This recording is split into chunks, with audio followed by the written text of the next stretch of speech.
அன்பிற்குரியவர்களே, இறைவனின் ஆசிர் உங்களோடு. இயேசு என்ற நற்செய்தியிலே இந்த ஓமையை சொன்னதின் நோக்கம் ஒரே ஒரு வரிதான். சீடர்கள் மனந்தளராமல் எப்பொழுதும் இறைவனிடம் மன்றாட வேண்டும் என்று சொல்லி. இந்த நற்செய்தி வாசகத்திலே பார்க்கின்ற கைம்பெண்ணின் கதாபாத்திரத்திலே, அன்றைய யூத சமூகத்தில் கைம்பெண், அனாதை மற்றும் அந்நியர் ஆகிய மூவருமே சமூகத்தில் மிகவும் பலவீனமானவர்களாக கருதப்பட்டார்கள். நம்முடைய அன்றாட வாழ்க்கையில் நாம் அனைவரும் சில நேரங்களில் இந்த கைம்பெண் போலதான் உணர்கிறோமோ?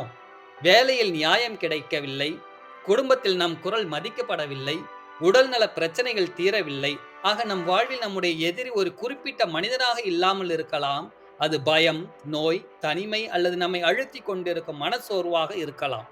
நம்முடைய சக்தி குறைவாக இருக்கும்போது, நம்முடைய கோரிக்கை சிறிதாக இருக்கும்போது, அது நீதி மறுக்கப்படும் போது கூட நாம் மன்றாடுவதை நிறுத்திவிடக் கூடாது.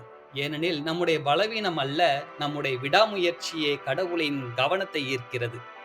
நேர்மையற்ற நடுவர் என்ற கதாபாத்திரத்தின் வழியாக அந்த நடுவர் கடவுளுக்கும் அஞ்சுவதில்லை, மக்களையும் மதிப்பதில்லை. அவர் ஒரு சுயநலவாதி. கைம்பெண்ணுக்கு அவர் நீதி வழங்கியதற்கு காரணம் அவளுடைய தொல்லையில் இருந்து அவர் விடுபட விரும்பினார். அவர் அவளுக்காக இரக்கப்படவில்லை. இயேசு வேண்டுமென்றே ஒரு நேர்மையற்ற நடுவரை உதாரணமாக நமக்கு சொல்லுகிறார். நடுவர் சுயநலத்தின் காரணமாக செயல்பட்டால் பேரன்பு கொண்ட கடவுள் எப்படி செயல்படாமல் இருப்பார்? கடவுள் நமக்கு காரணம் காட்டி நீதி வழங்குவதில்லை. அவர் தன் இயல்பின் காரணமாகவே நீதி வழங்குகிறார்.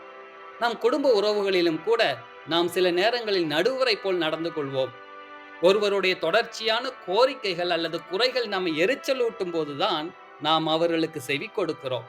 இந்த கைம்பெண்ணின் விடாமுயற்சி நம் உறவுகளிலும் விடாமுயற்சியுடன் அன்பை கோருவதற்கும் விடாமுயற்சியுடன் நீதியை கோருவதற்கும் கற்றுக் கொடுக்கிறது. அல்லும் பகலும் என்ற சொற்றொடர் இடைவிடாத நீடித்த ஜெபத்தை குறிக்கிறது. இஸ்ரேல் வரலாற்றில் மக்கள் அடிமைத்தனம் மற்றும் ஒடுக்குமுறையின் போது அல்லும் பகலும் கடவுளை நோக்கி கூக்குரலிட்டதால் தான் அவர்களுக்கு விடுதலை கிடைத்தது என பார்க்கிறோம். நாம் ஜெபத்தின் பதிலுக்காக காத்திருக்கும் போது சோர்ந்து போவது இயல்புதான். ஆனால் இந்த கூக்குரல் நமக்கு கற்றுக் கொடுப்பது ஜெபத்தின் சக்தி நாம் கேட்டதை உடனடியாக பெறுவதில் இல்லை, மாறாக ஜெபம் நம் மனதை மாற்றுகிறது.